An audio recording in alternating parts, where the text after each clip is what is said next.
In the summer of 2019, Young Healthwatch Northamptonshire were asked by Public Health Northamptonshire to carry out a review of PSHE. We wanted to understand what was valuable to young people in PSHE. A survey was designed by Young Healthwatch Northamptonshire. We designed the survey in the Young Healthwatch meeting in April 2019. To see what parts of PHSE were to be kept the same and changed across Northamptonshire in the eyes of young people. In total, 823 13 to 15-year-olds took part in the survey. We had paper surveys and online surveys to make it accessible for everyone. What people told us: 44% of the people that responded identified as male. 52% of people that answered were 13 years old. 4% of people who responded had a disability. 2% of all young people that responded to the survey identified as non-binary. Nearly half of the people who responded to the survey were aged either 14 or 15. 45% of people said that they have PHSE lessons 4 to 6 times a month. 50% of them said that they had no religion. 67% of people said that PHSE was given to them in specific slots on their timetable. Also, 81% of people who answered the survey said that PSHE is taught by a teacher in their school. In their PHSE lessons, most people had covered drug and alcohol abuse, e-safety and relationships. We held focus groups in 4 different areas of Northamptonshire. Focus groups were held with around 100 young people.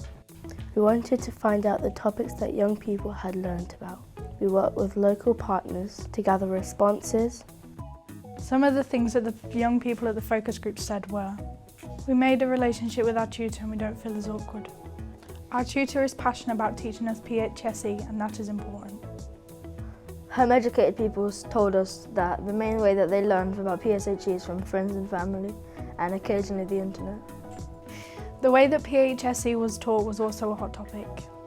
When the young people were asked, the top 5 most important topics were: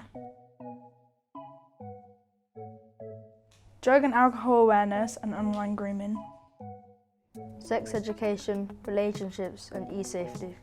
We also wanted to know the topics that young people wanted to know more about. It was important to find out what would improve PSHE lessons. And some of their comments included more interaction in group work. For example, iPads or laptops. And relevant information were some of the things that could help improve PSHE. There should be more physical activities. Most people told us that they would like to have PSHE for specific lessons in their timetable instead of a club or anything. There needs to be more engagement for the students to draw our attention. Most young people told us that they were most excited about learning life skills and preparing for the working world. I would like to have different teachers to teach us different topics. When asked to rate the usefulness of the PHSE lessons from 1 to 5, with 1 being not at all useful and 5 being extremely useful, nearly half the people rated their PHSE lessons a 4 or 5 stars. The voice of children should be heard through PSHE lessons.